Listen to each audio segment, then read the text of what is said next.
कोटा में आज क्या कुछ हुआ आप देखिए हमारे साथ।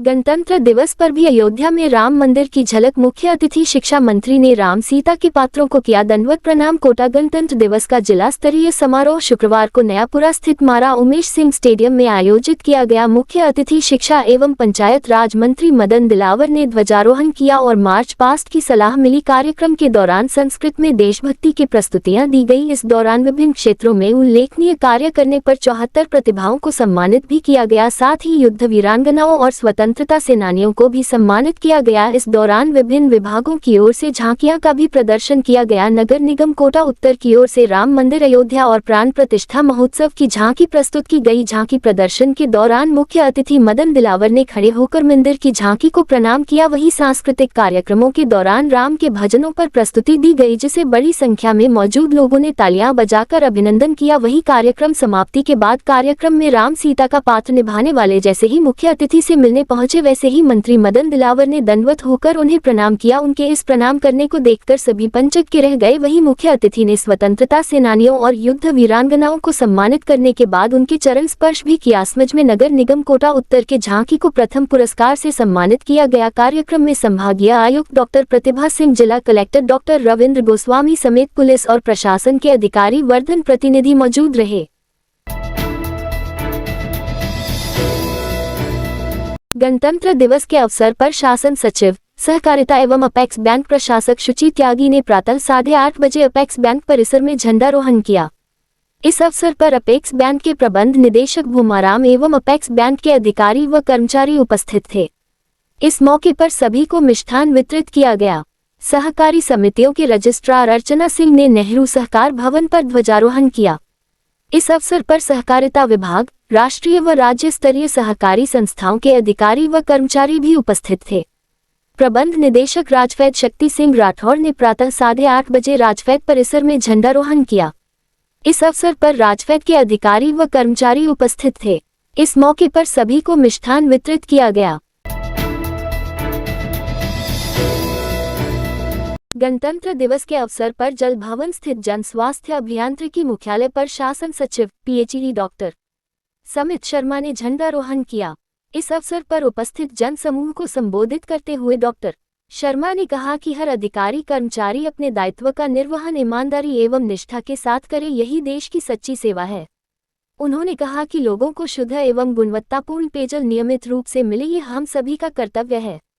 टीम के रूप में सभी चुनौतियों का सामना करते हुए विभाग की विभिन्न पेयजल परियोजनाएं पूरी करें एवं नए कनेक्शन उपभोक्ताओं को आवेदन करने के 7 दिन में मिले, इसके लिए पूरे प्रयास हों। देश के 75वें गणतंत्र दिवस पर प्रदेश कांग्रेस ने सभी जिलों में ध्वजारोहण कर गणतंत्र दिवस मनाया। पीसीसी मुख्यालय पर आयोजित ध्वजारोहण कार्यक्रम में पीसीसी चीफ गोविंद सिंह डोटासरा ने ध्वजारोहण किया। राष्ट्रगान के बाद डोटासरा ने उपस्थित कांग्रेसजनों को संबोधित करते देश के संविधान की पालना करने की शपथ भी दिलाई। डोटासरा ने कहा कि सभी कांग्रेसियों का धर्म है कि संविधान की पालना करते हुए लोगों की सेवा करें। कांग्रेस पार्टी संविधान में विश्वास करने वाली पार्टी है, इसलिए हमें लोगों की भावनाओं पर खरा उतरना है। पीसीसी चीफ गोविंद सिंह डोटासरा ने संविधान दिवस की देश और प्रदेशवासियों को शुभकामनाएं देते हुए मोदी सरकार पर हमला बोला है। पीसीसी में मीडिया से बात करते हुए डोटासरा ने कहा कि संविधान में हम सभी को आजादी का अधिकार मिला है, लेकिन केंद्र सरकार उसे भी छीनने में लगी हुई है।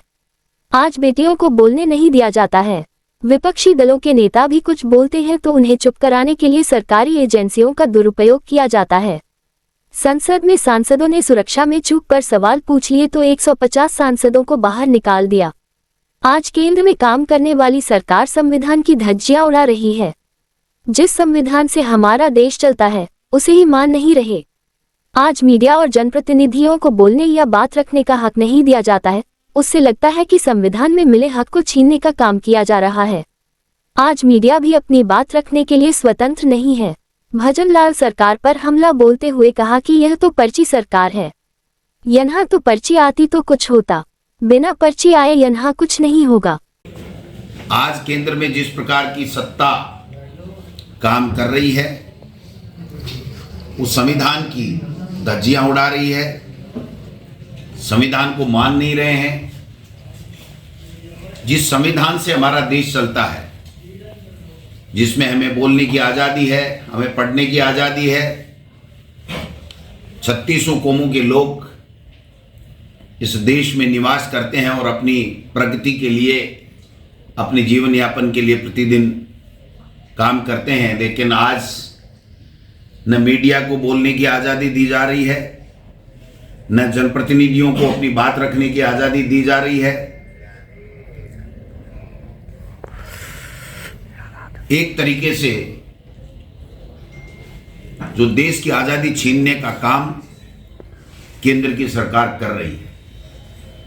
आज न मीडिया स्वतंत्र है अपनी बात रखने के लिए, न जनप्रतिनिधि। आपने देखा होगा कि देश की